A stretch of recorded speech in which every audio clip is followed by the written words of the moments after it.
अस्सलाम वालेकुम guys, welcome to my channel. आज हम आपके लिए रेसिपी लेके आए हैं chicken Chinese egg potato cutlets की, जो कि आप रमज़ान में बना के डीप फ्रीज़ कर सकते हैं और वैसे भी आप जो है इसको बना के 1 मंथ जो है वो फ्रीज़ कर सकते हैं। इसके लिए मैं प्रेशर कुकर में बना रही हूँ, आप जो है वो सिंपल पतीली में भी बना सकते हैं। इसके लिए मैंने 1 पाव चिकन ली है और इसके अंदर 2 बड़े जो हैं आलू कट करके डाले हैं, 1 चम्मच नमक डाला है और जो है अदरक लहसुन डाला है, हरी मिर्चें चॉप करके डाली हैं, काली मिर्च पिसी हुई डाली है और सोया सॉस जो है 1 चम्मच जो है वो मैं ऐड कर रही हूँ। और तमाम चीज़ों को मिक्स करके जो है पाव कप जो है वो पानी मैं इसके अंदर ऐड करूँगी। ये देखिए, ये मैंने पानी इसमें ऐड कर दिया है और अब मैं इसको जो है वो कवर करके जो है पकाऊंगी और इतना कि दोनों चीज़ें जो हैं वो टेंडर हो जाएं। अब मैं तो प्रेशर कुकर में बना रही हूँ, आप अगर सिंपल पतीली में बनाएं तो इतनी देर पकाइएगा कि चिकन और आलू दोनों टेंडर हो जाएं। अब हम इसमें से आलू जो हैं वो अपने सेपरेट कर लेंगे, निकाल लेंगे और इसको मैश कर लेंगे अच्छे तरीके से। बिल्कुल मैश कर लेना है। देख रहे हैं आप किस तरीके से मैं कर रही हूँ, आपने भी इसी तरीके से इसको मैश करना है। और जो हमारी चिकन बकाया थी उसमें जो पानी था उसको उसी में ही आपने इतना भून लेना है कि पानी बिल्कुल ख़त्म हो जाए। और इसको ठंडा करके हमने मिक्सचर में मोटा मोटा ग्राइंड कर लेना है। ग्राइंडर में आप कर सकते हैं, मिक्सचर में कर सकते हैं और इसको जो है आपने मोटा मोटा शेरेडेड जो है ग्राइंड कर लेना है।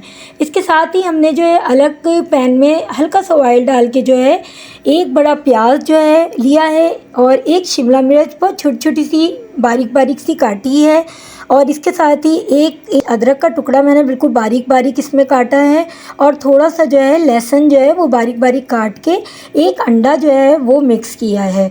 देखिए किस तरीके से मैंने इसके अंदर मिक्स किया है और थोड़ा सा नमक और काली मिर्च जो है इसके अंदर मैंने डाली है और इसको मैं अच्छे तरीके से जो है वो मिक्स कर रही हूँ। अब इसके अंदर मैंने जो चिकन बिल्कुल ग्राइंड करके रखी थी वो और आलू जो मैंने बिल्कुल पीस के रखे थे वो मैंने इसके अंदर जो है वो ऐड कर दिए हैं और इसको मैं बहुत अच्छे तरीके से मिक्स करके, अभी चूल्हा जल रहा है और हल्की आंच पे मैं पका रही हूँ। इसके साथ ही मैंने इसके अंदर जो है 1 चम्मच जो है सोया सॉस और 1 चम्मच जो है रेड चिली सॉस जो है वो मैंने ऐड करके इसको बहुत अच्छे तरीके से मिक्स करना है। इसको मिक्स करके इसमें मैं जो हरा धनिया मैंने ऐड किया है, आप इसके अंदर जो है हरी प्याज का हरा हिस्सा जो होता है वो भी इसमें ऐड कर सकते हैं। उसके बाद इसको ठंडा करने के लिए रख दीजिए।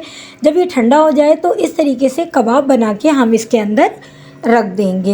ये देखिए, ये कबाब बनाए हैं मैंने और इसको मैं बना के जो है वो हम डीप फ्रीज़ भी कर सकते हैं। इसको तकरीबन 1 महीना ये ख़राब नहीं होंगे। आप डीप फ्रीज़र के अंदर जो है इसको 1 महीने के लिए भी डीप फ्रीज़ कर सकते हैं।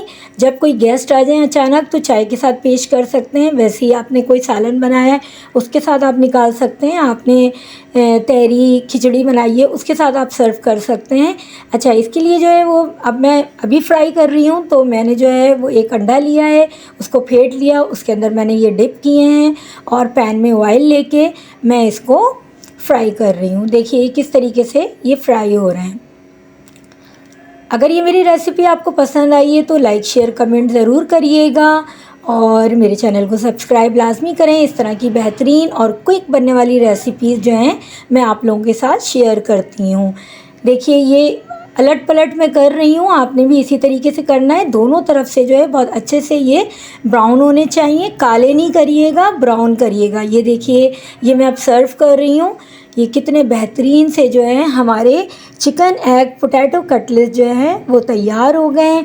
इसको हम चाय के साथ जो है मेहमानों के लिए भी शेयर कर सकते हैं और जो है शाम की चाय के साथ बना सकते हैं। अगर ये मेरी रेसिपी पसंद आई है तो इसको ट्राई ज़रूर करिएगा। चैनल को सब्सक्राइब करें। Thank you so much.